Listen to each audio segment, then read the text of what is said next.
अरे अमरेश भैया तुम कुछ गाय कब जाते बाबू, ऐसे काहे दिला टूट के जाते भैया।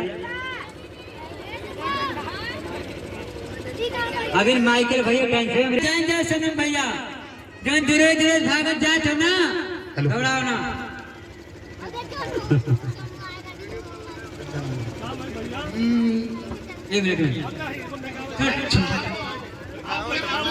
एक मिनट। अरे भगवान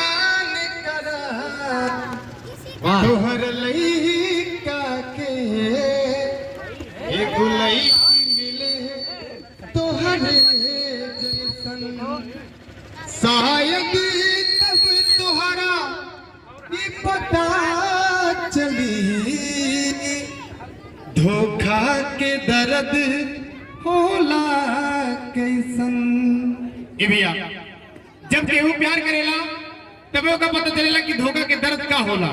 तो एक कवि के भाव बा कि भगवान करा तुहर लइका के एगो लइकी मिले तुहरे जैसन। ये सिंगर का आवाज है। शायद तब तुहरा ये पता चली धोखा के दर्द होला कैसन।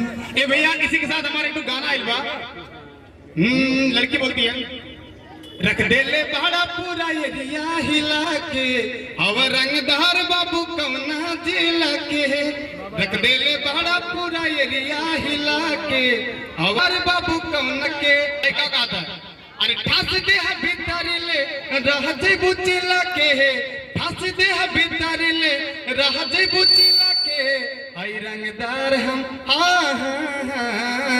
आई रंगदार हम सिद्धार्थ नगर जिला के, आई रंगदार हम सिद्धार्थ यहाँ गोली चलता नहीं केहू बोली।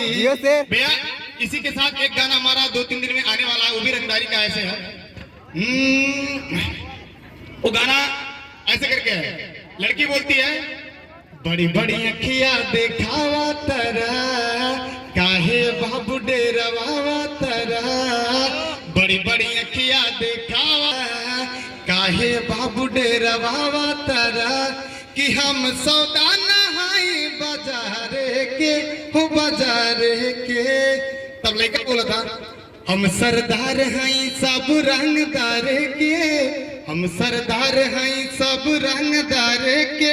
बोली जवान गोली मार दे बसारे के, हम सरदार हैं सब रंगदार के।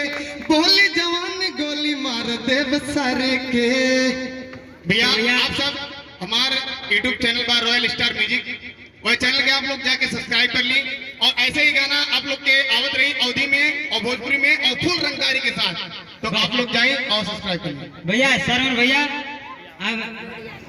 आपके हमरे छुट्टी दिए जाए थे, हमें छुट्टी दियो। दूसरे स्टेज अब लागे जाते, देख लो तैयारी चालू है।